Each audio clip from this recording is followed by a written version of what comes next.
Yo, what's up guys? This is Rise and welcome to another video. Today we are showcasing some of my first Sunshine Cup battles, a new meta here in the Open Great League, or at least a new league that just switched. And you know, I gotta say, I have not had a ton of success so far in the Sunshine Cup. Lots of 2-3 sets, lots of 3-2, 2-3, even 1-1-4 I had so far. So it has been a little bit of a elo slide for me, as I haven't quite figured it out yet, but we had a little bit of success with this team: Shadow Swampert, Furret, and Shadow Abomasnow. Shadow Swampert, as we know, has been a really strong Pokemon in seasons past. It did get that Mud Shot nerf, but still has a lot of viability. And is Shadow Swampert back? That's what we're going to find out in today's video, at least for the Sunshine Cup. And of course, Hydro Cannon's so threatening to those fire types, which you will find in this meta. And Abomasnow, a real check to Gligar. Furret, one of the safer Pokemon in this meta. And here we go. Game number one, we lead against this Bewear of the Bear. And we pace the same, right? So 5 Mud Shots to every Hydro Cannon, 5 Shadow Claws to every attack for Bewear. I was hoping to maybe catch a Stomp here, but I catch a Superpower to the face of Furret. That's not ideal. And I'm going to go for the Swift here against Swampert. Not even going to reach a Trailblaze. This is not looking great, honestly. But we are up a shield at least. And I come in immediately with Abomasnow, and I make the call that he just blind through Hydro Cannon expecting Swampert.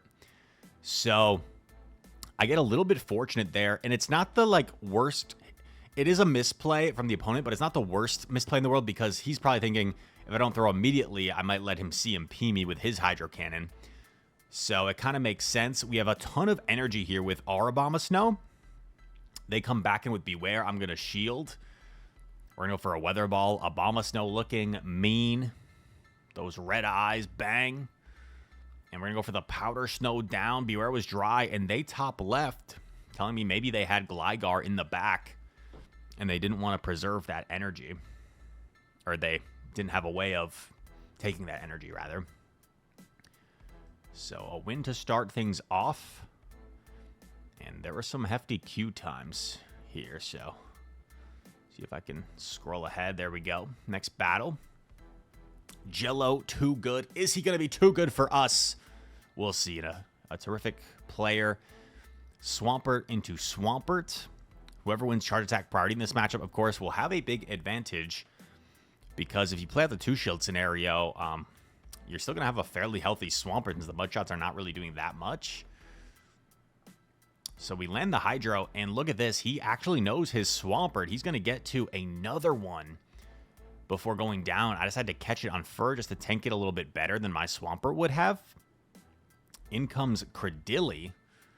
So we're going to have to go for Trailblaze here. At least this should put it close to Hydro Cannon range.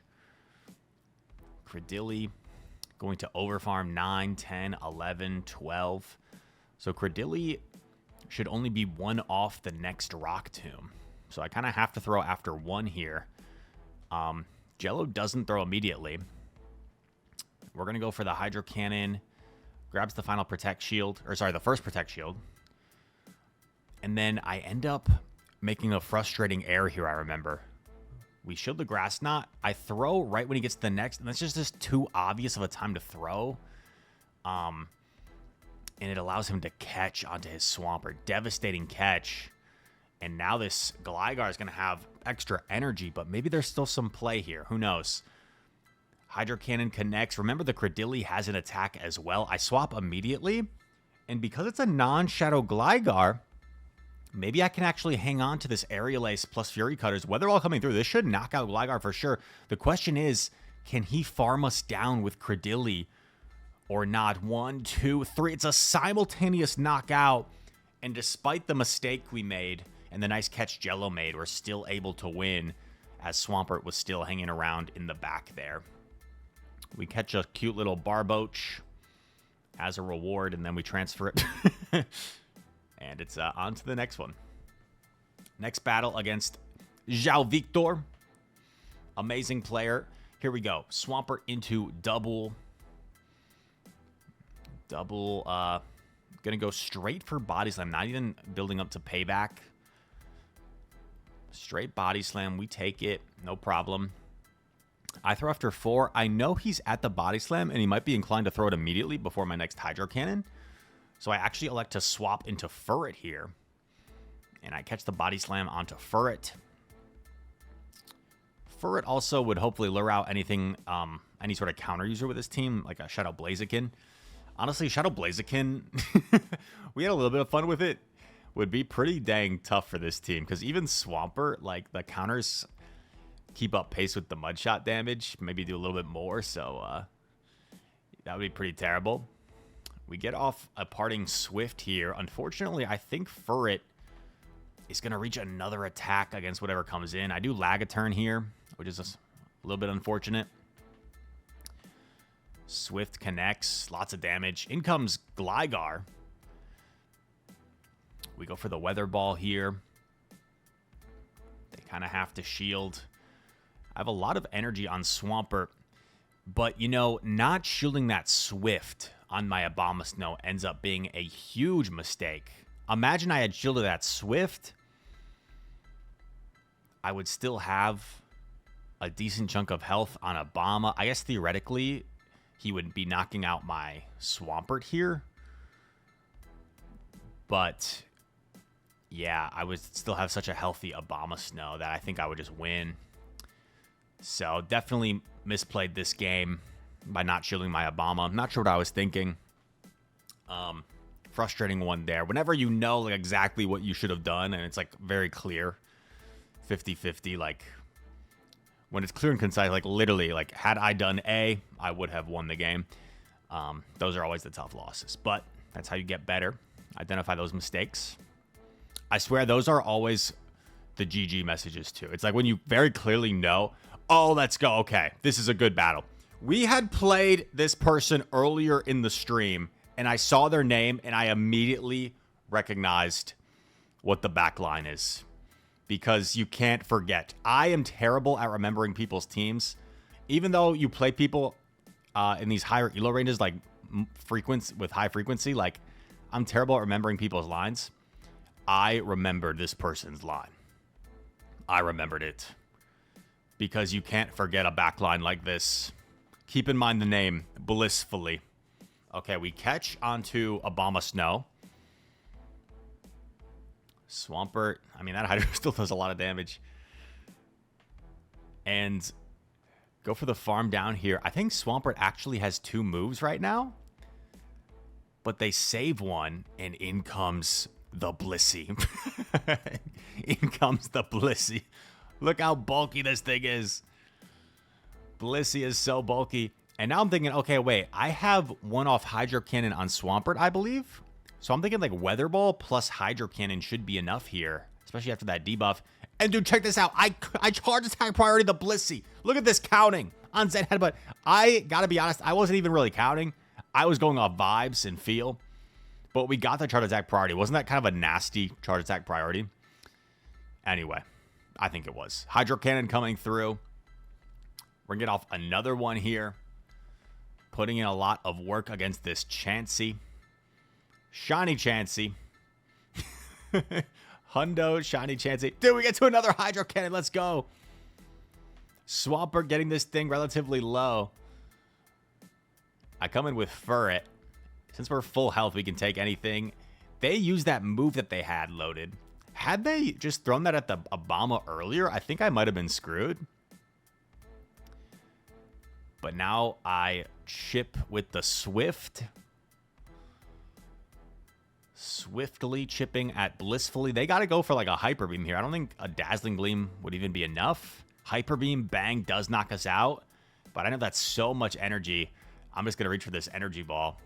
And they top left right before the Energy Ball is about to KO them. GG. And then I just take a laugh blissfully. For most people, running Chansey Blissey I would make fun of, but their name is Blissfully, which makes it just very funny to me. They've got their theme. They've got their theme. Here we go. Next battle, yikes. Lurantis. Kind of tough for our team. Kind of beats everything. But we do have some counterplay, right? Some neutral play with our Furret here. Abomasnow obviously has the super effective damage. They come in with their own Furret. And once again, I think I did not play this correctly here. I should have gone for Trailblaze first, because then my next Swift would threaten to KO. But as we're going to see, my second Swift is not going to threaten to KO the Furret. So not handling this Furret safe swap situation is a little bit of a miscue. And I do catch onto Swampert. This will at least allow me to outpace the Lurantis to the first one. But he's still up a Protect Shield, so this is not looking great for us. Not looking great at all. Going for the Sludge. It's only 9 turns to every Leaf Blade for them. So I know that at this point, he's at 2 Leaf Blades. He makes a nice catch onto Quag. Very nicely done. And I am going to reach a Hydro Cannon here, which is something. Does this open up any potential win condition? I come in a Bomb of Snow. And I'm thinking, what does more? Stone Edge from Quag or Superpower from Lurantis? And unfortunately, we looked it up after. Weather Ball here, going to grab the final Protect Shield, but Lurantis has 2 moves. I wait on my clock for the only win condition, right? I know they have 2 moves. I'm well within Leaf Blade range. So now my switch clock is up. And I go for the catch, but they don't fall for it. So really well played. Obviously, I could have just thrown my Swift there. I don't think Swift, however, quite one-shots. It would have been close, though. So, would have been really close there. But yeah, tough one there. I mean, Lurantis is a tough lead. I'm losing my train of thought. I think I was going to mention something I could have done differently there. But I'm blanking. Anyway, well played. Well played. Oh, yeah, the Trailblaze against the Furret mid-game. Something that, you know, I saw a few times, and I didn't really learn my lesson. So something I got to work on there is handling that Furret mid-game. I think going for that Trailblaze first makes a lot of sense. And we're going to scroll ahead here, and I think this might be the last battle here of the video.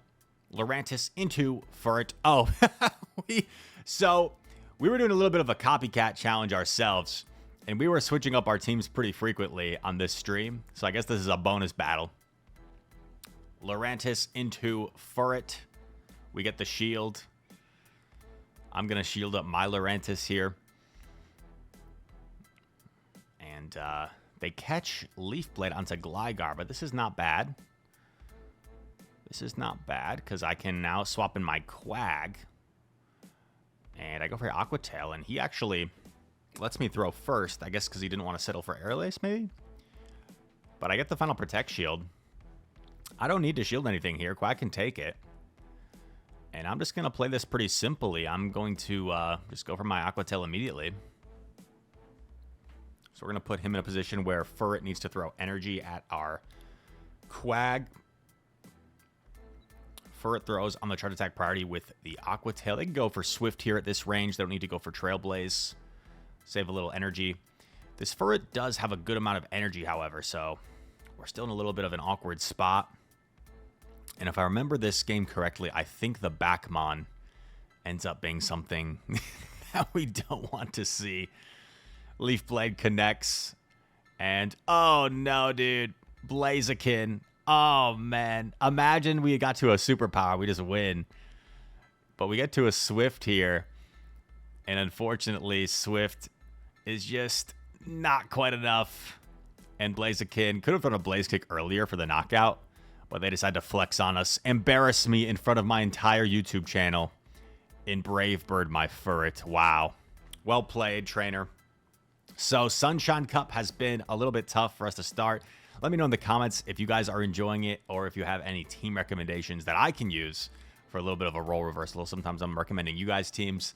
If you guys have any teams for me, I haven't quite figured out this meta yet. It seems like no matter what I try, you just kind of, with the hard sort of punish typings of like grass, water, fire, it's easy to get kind of, hard punished by things. So haven't quite figured out this meta yet, but maybe we will in the coming week.